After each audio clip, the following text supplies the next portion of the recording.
요한일서 4장 19절입니다. 우리가 사랑함은 그가 먼저 우리를 사랑하셨음이라. 우리가 사랑해야 할 이유가 있습니다.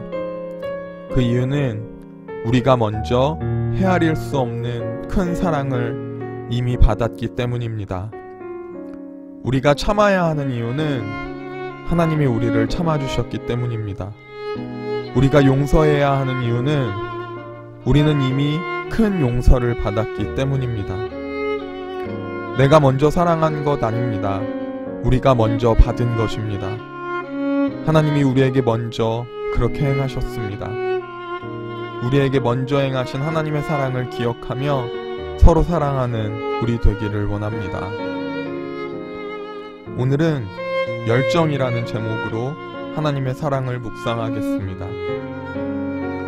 인간은 받은 것에 대해 둔감해집니다.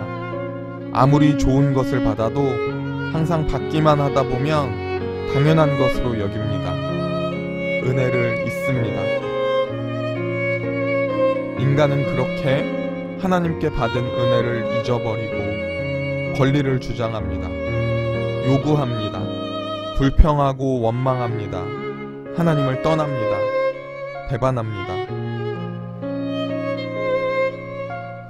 그런데 하나님은 그 인간을 놓지 않으십니다. 버리지 않으십니다. 계속 떠나고 도망가는 인간을 하나님은 놓지 않으시고 끝까지 사랑하셨습니다. 하나님은 이렇게 말씀하십니다. 너를 버리려고 하여도 나의 마음이 허락하지 않는구나. 너를 불쌍히 여기는 애정이 나의 속에서 불길처럼 강하게 치솟아 오르는구나. 그렇게 하나님은 다시 찾아오셔서 당신의 사랑을 끊임없이 보이십니다.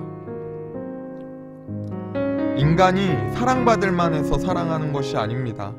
망하기에 충분한 인간입니다. 그런데 하나님은 그런 우리를 불불 듯한 열정으로 사랑하셨습니다. 그렇게 하나님을 떠나는 우리에게 하나님은 계속 찾아와 말씀하셨습니다. 수많은 선지자를 보내셔서 하나님의 사랑을 알려주셨습니다. 하지만 인간은 듣지 않습니다. 달래도 보고 훈계도 해봤지만 결국 돌아오지 않습니다. 그렇게 기다리다가 결국 돌아오지 않는 인간을 위해 하나님께서는 직접 인간의 몸을 입고 이 땅에 오셨습니다. 사랑하는 우리를 위해 그렇게까지 하셨습니다. 이것은 불가능한 일입니다. 어떻게 창조주가 피조물이 될 수 있습니까? 어떻게 하나님이 인간이 되실 수 있습니까?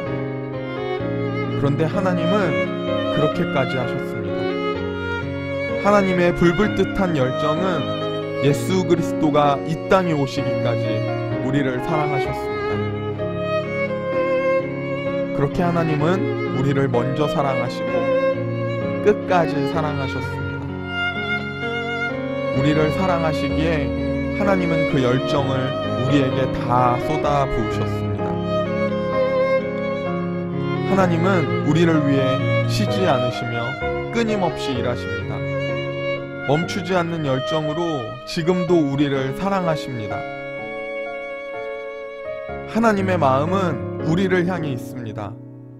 그렇게 나에게 찾아오셔서 나를 만나주시고 나를 변화시킵니다. 그리고 돌아온 우리를 기뻐하십니다.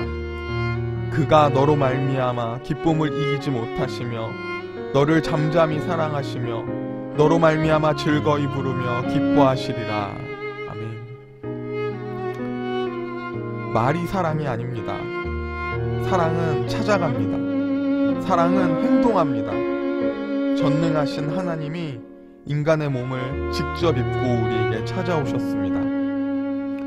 우리는 사랑이라고 말하면서 눈치 싸움을 합니다. 내가 먼저 손해보려고 하지 않습니다. 앞뒤 죄가며 적당히 하는 것이 너무 익숙한 우리의 사랑 방법입니다. 나를 먼저 사랑하신 하나님의 열정을 기억하며 그 하나님의 사랑으로 열정을 다해 사랑하는 우리 되기를 소원합니다.